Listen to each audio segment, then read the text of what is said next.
सौतेली माँ ने जब अपने सौतेले बेटे सुल्तान को खाने में जहर देकर मारने की कोशिश की तो उसका पिता उससे हाथ जोड़कर क्षमा मांगते हुए उसका यहाँ अब और रहना उचित नहीं कहकर सुल्तान को वहाँ से जाने की कहता है। सुल्तान अपने पिता के चरण स्पर्श कर उनसे विदाई लेकर चल पड़ता है। राजा महिपाल चुपचाप नम आंखों से सुल्तान को ओझल हो जाने तक देखते रहते हैं। राजमहल छोड़ने के बाद सबसे पहले सुल्तान निहालदे के पास जाता है और कहता है, हे प्रिय, मुझे किसी कारणवश 1 साल के लिए बाहर जाना पड़ रहा है। 1 साल बाद ठीक तीज के मौके पर लौट आऊंगा और तुम्हें झूला झुलाऊंगा। तब तक मेरा इंतजार करना। अब मुझे चलने की इजाजत दो।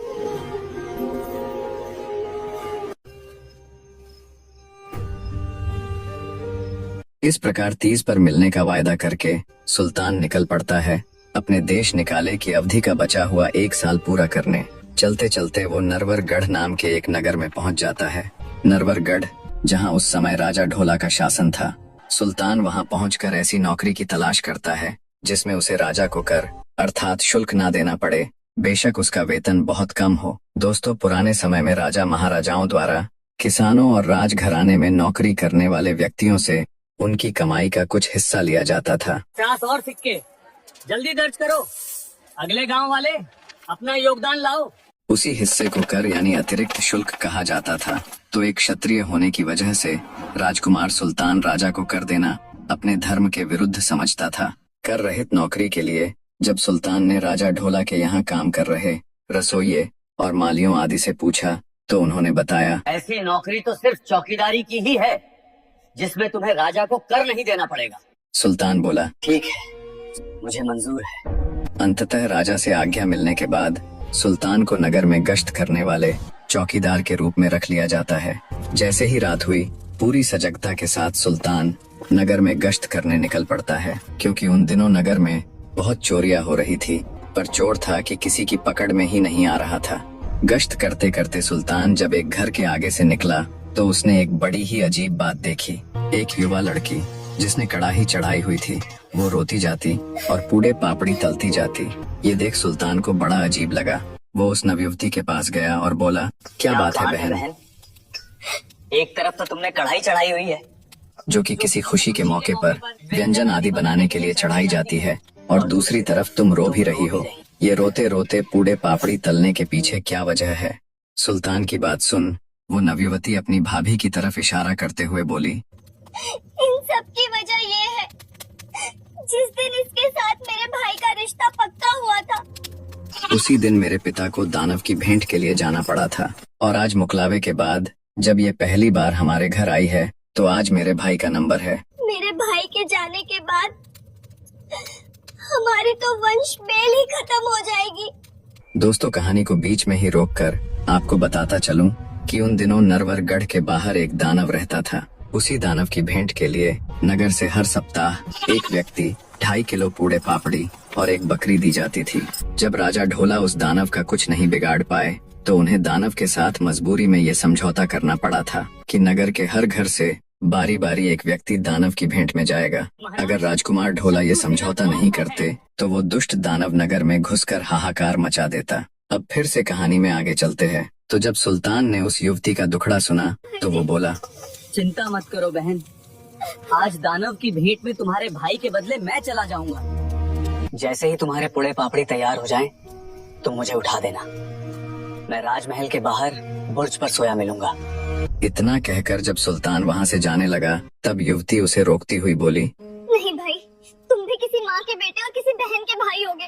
मैं अपने भाई के बदले तुम्हें उस दुष्ट दानव के पास मरने के लिए नहीं भेज सकती। पर सुल्तान ने जैसे तैसे उस युवती को मना लिया और महल के बाहर बने बुर्ज पर जाकर सो गया। युवती ने जब 2.5 किलो पूड़े पापड़ी तैयार कर लिए तो वो एक बकरी और पूड़े पापड़ी लेकर राजमहल के बाहर बने उस बुर्ज के समीप आकर खड़ी हो गई जहाँ सुल्तान सोया हुआ था। वो खड़ी खड़ी आंसू बहाती रही, पर उसमें इतनी हिम्मत ना हुई कि वो सुल्तान को नींद से जगा सके, और होती भी कैसे, वो उसे किसी अच्छी जगह थोड़े ही ना भेज रही थी, वो तो उसे मौत के मुंह में भेज रही थी। दूसरी तरफ दानव को जब तय समय पर उसकी भेंट ना मिली तो मारे गुस्से के वो पागल हुआ जा रहा था। जब क्रोधित दानव ने जोर से गर्जना करते हुए चिंगाड़ मारी तब दानव की तेज चिंगाड़ से सुल्तान की आंखें खुल जाती है देखा तो युवती उसके पास खड़ी सिसक रही है। सुल्तान बोला, अरे बावली बहना। तुमने मुझे उठाया क्यों नहीं?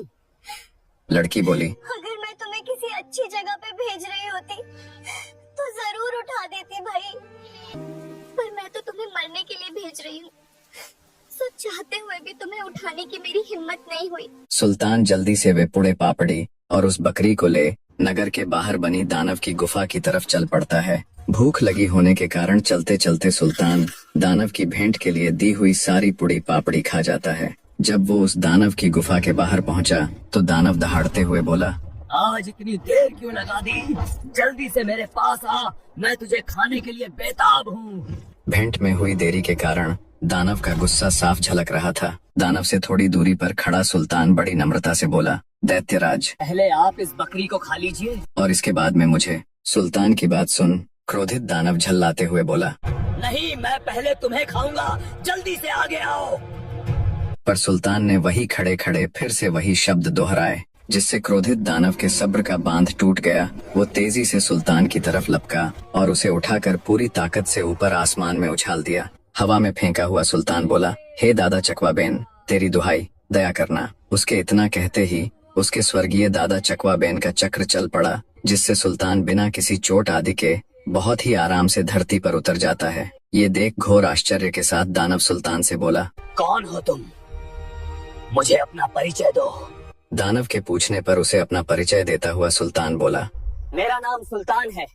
मैं कीचकगढ़ के राजा मैनपाल का पुत्र और स्वर्गीय दादा चकवा बेन का पौत्र हूँ। जब दानव ने सुल्तान का परिचय सुना तो मारे भय के उसके पसीने छूट गए। घबराया हुआ दानव सुल्तान से बोला, हे भले मानुष, मेरी मृत्यु चकवा बेन के पौत्र के हाथों लिखी है, ये जानने के बाद जिस दिन तुम्हारा जन्म हुआ था उसी दिन मैंने कीचकगढ़ छोड़ दिया था। हे मनुष्य, आज मेरी जान बख्श दो, मैं यहाँ से बहुत दूर चला जाऊंगा। दानव की बात सुन सुल्तान बोला, दुष्ट दानव, मेरे पैदा होने से पहले कीचकगढ़ में न जाने कितने ही घरों को तुम्हारे कारण ताला लगा होगा और कितने ही घरों को यहाँ नरवरगढ़ में भी ताला लग चुका है। अगर आज मैं तुझे जिंदा छोड़ दूंगा तो ना जाने आगे भी कितने ही बेकसूर लोग तुम्हारा भोजन बनेंगे। इतना कहते हुए सुल्तान ने फिर से अपने दादा चकवा बेन का नाम लिया। हे दादा चकवा बेन, तेरी दुहाई। इस धूर्त दैत्य का नाश कर दीजिए। सुल्तान के इतना कहते ही दादा चकवा बेन के चक्र चलने लगे। उन चक्रों में उलझकर कुछ ही देर में दानव के प्राण पखेरु उड़ जाते हैं और वो धड़ाम की आवाज के साथ नीचे गिर पड़ता है। दानव की मृत्यु उपरांत आगे बढ़कर सुल्तान ने अपनी तलवार से उस मृत दानव के नाक और कान का कुछ हिस्सा काटकर अपनी जेब में रख लिया और फिर से बुर्ज पर आकर सो गया। सुबह जब दिन का लिकाड़ हुआ और थोड़ा बहुत उजाला हुआ तो सोच आदि के लिए घूमने जाने वाले लोगों ने दानव को गुफा के बाहर पड़ा हुआ पाया। सोचा, आज तो दानव गुफा से बाहर आया हुआ है। मारे डर के वे वहां से भाग खड़े हुए। उसके शरीर में कुछ भी हलचल ना देख कुछ बुद्धिमान व्यक्ति पास गए तो देखा दानव तो मरा पड़ा है। किसी ने सोच के लिए लाया हुआ लौटा तो किसी ने गिलास फेंककर दानव को दे मारा और ये चिल्लाते हुए नगर की तरफ दौड़ पड़े कि मैंने दानव को मार गिराया, मैंने दानव को मार गिराया। सोचा राजा खुश होकर उन्हें बहुत बड़े इनाम से नवाजेगा। दानव के मरने की खबर मिलने पर राजा ढोला ने तुरंत राजसभा बुलाई। सभा में मौजूद नगर का हर कोई व्यक्ति ये दावा कर रहा था कि उसने दानव को मारा है, उसने दानव को मारा है। मैंने दानव को मारा, मैंने दानव को मारा। उनकी बात सुन राजा ढोला बोला, तुम में से ही किसी ने दानव को मारा है तो उसके नाक और कान का कटा हुआ हिस्सा भी जरूर तुम्हारे ही पास होगा। राजा के ये कहने पर सबकी बोलती बंद हो गई। तब राजा ने मंत्री को हुक्म दिया, पता लगाओ कल दानव के पास जाने वाली भेंट में किसका नंबर था। पता करने पर मालूम हुआ कि कल तो फलां साहूकार के लड़के का नंबर था। राजा के कुछ सैनिक उस साहूकार के घर गए और उसके लड़के को अपने साथ राजमहल ले आए और उसे राजा के सामने हाजिर किया। राजा बोला, क्या वो तुम थे जो कल दानव के पास उसकी भेंट के रूप में गए थे? साहूकार का लड़का बोला, हाँ महाराज, नंबर तो मेरा ही था, पर मेरी जगह नगर का नया चौकीदार दानव की भेंट गया था। क्या? राजा के हुक्म से तुरंत नए चौकीदार यानी सुल्तान को भी राजा के सामने हाजिर किया गया। राजा ने उससे पूछा, क्यों भाई, कल तुम गए थे क्या दानव की भेंट? सुल्तान बड़ी नम्रता से बोला। हाँ महाराज, तो क्या तुमने ही दानव को मारा है?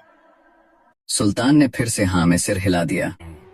तो फिर दानव के नाक और कान का वो हिस्सा भी तुम्हारे पास जरूर होगा। राजा के ये कहने पर सुल्तान ने जेब से दानव के नाक और कान का कटा हुआ वो हिस्सा निकाल कर राजा को दिखा दिया। महाराज, क्या आप इनकी बात कर रहे हो? सुल्तान के द्वारा मृत दानव के नाक कान का हिस्सा दिखाए जाने पर राजा ढोला उसकी वीरता से बड़े प्रभावित हुए। पूरे राज दरबार में तालियों की गड़गड़ाहट के साथ सुल्तान का सत्कार किया गया। राजा ने उसे इनाम के तौर पर बहुत सी सोने की मोहरें दी। जब रानी मारू को ये खबर मिली, महारानी जी, क्या आपको पता है हमारे राज्य के नए चौकीदार ने उस दुष्ट दानव को मार गिराया। तो उसने अपने पति ढोला से कहा, महाराज, मैं भी उस वीर पुरुष से मिलना चाहती हूँ, अतएव आप उसे आज शाम के भोजन पर राजमहल बुलवा लीजिए। राजा ढोला ने सुल्तान को शाम के भोजन का निमंत्रण भिजवा दिया।